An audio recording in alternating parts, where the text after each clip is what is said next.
Ropes Organization Walcott Foundation Indian Trust Special Coaching to 8th, 9th and 10th classes Digital Virtual Learning Bangaru Palimani Rugangavar from Pedapunjani by Reddy Pulli Mandal. Chairman Dhansekaran. Director Drive Sri Lata.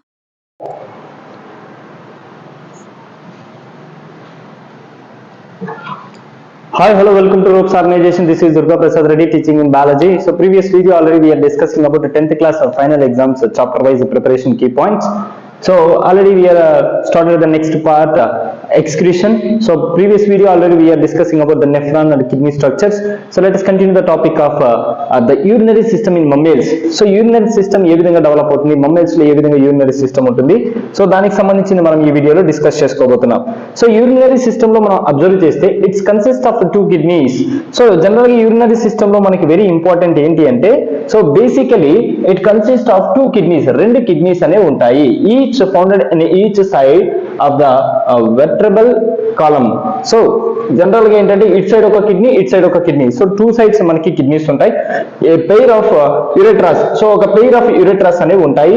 So bladder and the urethra. So ఇది మనకి ఏంటంటే kidneys లో ఉన్నటువంటి, so I mean so urinary system లో ఉన్నటువంటి, so 2 kidneys, 2 యురెత్రాస్ ఉంటాయి, 2 bladders అనేవి ఉంటాయి. In humans the kidneys are embedded in thick cushion of a fat. So ఇక్కడ ఏంటంటే హ్యూమన్ కిడ్నీస్ అంటే మనకి ఫర్ ఎగ్జాంపుల్ కిడ్నీ ఈ విధంగా ఉంటే, సో దీనిపైన ఏంటంటే మనకి ఫ్యాటీ, సో ఫ్యాట్ కంటెంట్ ఎక్కువగా ఉంటుంది. సో ఈ విధంగా ఉంటాయి మనకి కిడ్నీస్ అబ్జర్వ్ చేస్తే.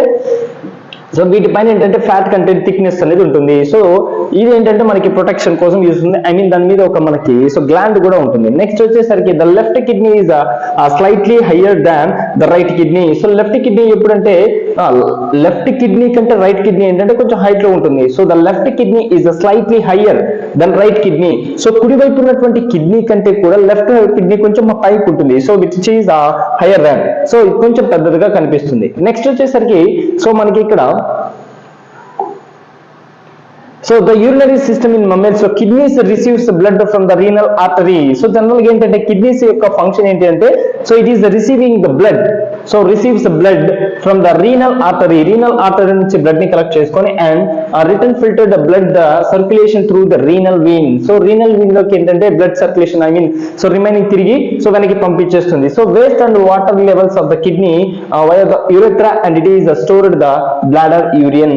సో ఇక్కడ ఏంటంటే మనకి వేస్ట్ ప్రోడక్ట్ అంతా కూడా బ్లాడర్ లో స్టోరేజ్ అవుతుంది. దాన్ని ఇక్కడ మనం ఏమంటున్నామంటే యూరిన్ అంటున్నాం. as they accumulate senses reports the bladder are stimulated. So మనకి ఏంటంటే సెన్సస్ అనేవి క్రియేట్ అవుతాయి. So for example bladder full అవ్వగానే మనం యూరిన్ వెళ్ళాలి అనేటటువంటి సెన్సస్ అనేవి క్రియేట్ అవుతాయి. The signals are sent to the brain to give the sensation of the energy to the urinate. So మనకి ఏంటంటే బ్రెయిన్ కి వెళ్ళిన తర్వాత మెసేజ్, సో అర్జెంట్ గా మనం యూరిన్ వెళ్ళాలనేటువంటి థాట్స్ వస్తుంటాయి కదా. So that is called the signals. So వాటిని ఏం పిలుస్తున్నామంటే సిగ్నల్స్ అంటున్నాం. వాటి ద్వారా ఏంటంటే మనము సో యూరిన్ బయటికి వెళ్ళాలి సో అనే సిగ్నల్స్ అనేవి బ్రెయిన్ కి రీచ్ అవుతాయి. So urine is released from the bladder through the urethra when the sphincter muscles of the relaxed. So ఎప్పుడైతే మనం యూరిన్ ని బయటికి రిలీజ్ చేస్తామో ఆటోమేటిక్ గా కొన్ని మజిల్స్ అనేవి ఫ్రీ అవుతాయి. సో ఇది మనకి ఏంటంటే సో యూరిన్ సిస్టమ్ లో ఉన్నటువంటిది. Next structure of kidney. So structure of కిడ్నీని మనం క్లియర్ గా అబ్జర్వ్ చేస్తే, కిడ్నీలో ఉన్నటువంటి స్ట్రక్చర్ మనం అబ్జర్వ్ చేస్తే each kidney has a solid outer cortex and inner medulla. So each kidney has a solid outer. So దీనికి ఏంటంటే సాలిడ్ అవుటర్స్ ఉంటాయి, cortex and inner medulla. So వీటికి కార్టెక్స్ తో పాటు ఇన్నర్ మెడ్యులాస్ అనేవి ఉంటాయి. సో ఇన్నర్ మెడ్యులాస్ ఉంటాయి. సో వీటితో పాటు ఏంటంటే the functional unit of kidney is the nephron. అంటే కిడ్నీ ప్రాపర్ గా వర్క్ అవ్వాలంటే so must and should kidneys తో పాటు నెఫ్రాన్ అనేది వెరీ ఇంపార్టెంట్. సో నెఫ్రాన్ కంపల్సరీగా ఉంటుంది. So the nephron is responsible for the carrying of outside waste removal and osmotic.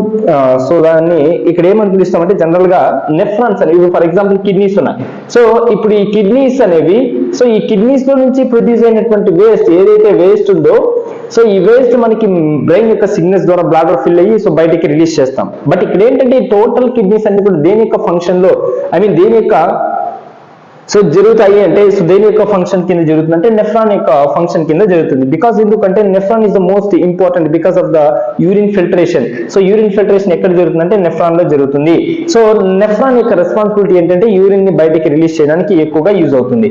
So ఈ విధంగా మనకి ఏంటంటే నెఫ్రాన్స్ అనేవి సో యూరిన్ ని బయటికి రిలీజ్ చేస్తాయి. So parts of the nephron లో మనం కానీ అబ్జర్వ్ చేస్తే ఏమేమి పార్ట్స్ ఉన్నాయంటే so a nephron consist of two main parts of the renal corpuscles and the renal tubule. So ఇక్కడ ఏంటంటే యూరిన్ లో మనకి సో నెఫ్రాన్ ద్వారానే యూరిన్ రిలీజ్ అవుతుంది, నెఫ్రాన్ ద్వారానే మనకి ఫిల్టరేషన్ జరుగుతుంది. నెఫ్రాన్ లో ఉన్నటువంటి పార్ట్స్ లో ఫస్ట్ ఇంపార్టెంట్ ఏంటంటే glomerulus. So network of the blood capillaries. So glomerulus ఏంటంటే బ్లడ్ క్యాపిలరీస్ ఏవైతే ఉన్నాయో సో నెట్ లైక్ స్ట్రక్చర్ లో అరేంజ్ ఉంటాయి surrounding the renal tube. So renal tube చుట్టూ ఉంటాయి. So renal tube consist of the proximal first convoluted tube. So proximal so ఇది ఏంటంటే వీటిని కన్వల్యూటెడ్ ట్యూబ్స్ అంటాం. Next loop of Henle. So loop of Henles ఉంటాయి. Next దాని తర్వాత వచ్చేసరికి డిస్టల్ కన్వల్యూటెడ్ ట్యూబ్. సో ఏదైతే ఫస్ట్ గా ఫిల్టరేషన్ జరుగుతుందో దాన్ని ప్రోమాక్సిమల్ అంటాము. సెకండ్ గా డిస్టలైజర్ జరిగేది లేదా సెకండ్ ఫిల్టరేషన్ జరిగే దాన్ని ఏమని పిలుస్తామంటే డిస్టల్ కన్వల్యూటెడ్ ట్యూబ్స్ అంటాం. వాటిని డిస్టల్ కన్వల్యూటెడ్ ట్యూబ్స్ అంటాం. So urine from the several distal convoluted tubes are the drained into the a common collecting duct. So ఎప్పుడైతే ఇలాంటి డిస్టల్స్ ఏవైతే ఉన్నాయో ఇవన్నీ ఫిల్టరేట్ చేసిన తర్వాత సో ఫైనల్ గా మనకి ఏంటంటే డ్రైన్ అయిన తర్వాత into the common collecting tube. So common గా కలెక్ట్ చేసేటటువంటి కలెక్టింగ్ డక్ట్ లోకి రిలీజ్ అవుతుంది. సో ఏదంటే యూరిన్. సో నెక్స్ట్ వచ్చేసరికి ఇక్కడ ఏంటంటే యూరిన్ ఫార్మేషన్. ఏ విధంగా యూరిన్ ఫార్మేషన్ జరుగుతుంది, సో అసలు యూరిన్ ఫార్మేషన్ ఏ విధంగా జరుగుతుందని ఇక్కడ మనం క్లియర్ గా చూస్తే urine is the producer by the two main process with in the nephron. Nephron లో మనకి యూరిన్ అనేది 2 స్టెప్స్ ద్వారా జరుగుతుంది. 2 స్టెప్స్ ద్వారా రిలీజ్ అవుతుంది. So ultrafiltration. So ultrafiltration occurs at the glomerulus. Glomerulus లో జరిగేటటువంటి ప్రాసెస్ ని అల్ట్రాఫిల్ట్రేషన్ అంటాం. Filters out of the small molecules from the blood. Blood నుంచి స్మాల్ అమౌంట్ లో ఫిల్టరేషన్ జరుగుతుంది, దాన్ని అల్ట్రాఫిల్ట్రేషన్ అని పిలుస్తాం. Selective reabsorption occurs at the kidney tubules. So ఇక్కడ ఏంటంటే కిడ్నీ ట్యూబులస్ లో ఉన్నటువంటి వాటిలో ఏంటంటే సెలెక్టివ్ రీఅబ్జార్ప్షన్ జరుగుతుంది. రిలీజ్ అయినటువంటి దాన్ని కూడా రీఅబ్జార్ప్షన్ జరుగుతూ ఉంటుంది. రీఅబ్జార్బ్ ద యూస్ఫుల్ మాలిక్యూల్స్ అంటే ఇంకా రిమైనింగ్ వాటిలో ఏవైనా యూస్ఫుల్ మాలిక్యూల్స్ ఉంటే సో వాటిని కూడా అబ్జార్బ్ చేసుకుంటాయి from the kidney tubules back into the blood. So kidney tube నుంచి ఆటోమేటిక్ గా సో బ్లడ్ వెజల్స్ లోకి నీట్ గా బ్లడ్ ట్యూబ్ లోకి రిలీజ్ అయిపోతుంది. సో ఇది మనకి ఏంటంటే యూరిన్ ఫార్మేషన్. సో ఇక్కడ నెక్స్ట్ వచ్చేసరికి ఏంటంటే సో అల్ట్రా ఫిల్టరేషన్ ఏ విధంగా జరుగుతుంది. సో అల్ట్రా ఫిల్టరేషన్ ఏ విధంగా జరుగుతుంది అంటే so afferent arterial branches into the glomerulus. So ఈ బ్రాంచెస్ అనేవి దేంట్లోకి ఎంటర్ అవుతాయి అంటే సో ఇక్కడ మనకి ఇచ్చినటువంటి అల్ట్రా ఫిల్టరేషన్ లో మనము క్లియర్ గా అబ్జర్వ్ చేస్తే సో అల్ట్రా ఫిల్టరేషన్ లో afferent arteries branches into glomerulus లోనికి ఎంటర్ అవుతాయి. Walls of the glomerular capillaries have pores to allow the small molecules. వీటిలో నుంచి స్మాల్ ఏవైతే మాలిక్యూల్స్ ఉన్నాయో అవి రిలీజ్ అవుతాయి. Water, urea, glucose, amino acids to be forced out into the Bowman's capsule. వీటిలో ఉన్నటువంటి ఏవైతే సో వాటర్, యూరియా, గ్లూకోజ్ మరి అమైనో యాసిడ్స్ అన్ని కూడా బౌమెన్ క్యాప్సూల్ లోకి ఎంటర్ అవుతాయి. The differences in diameter of the afferent and efferent arteriole generates high hydrostatic.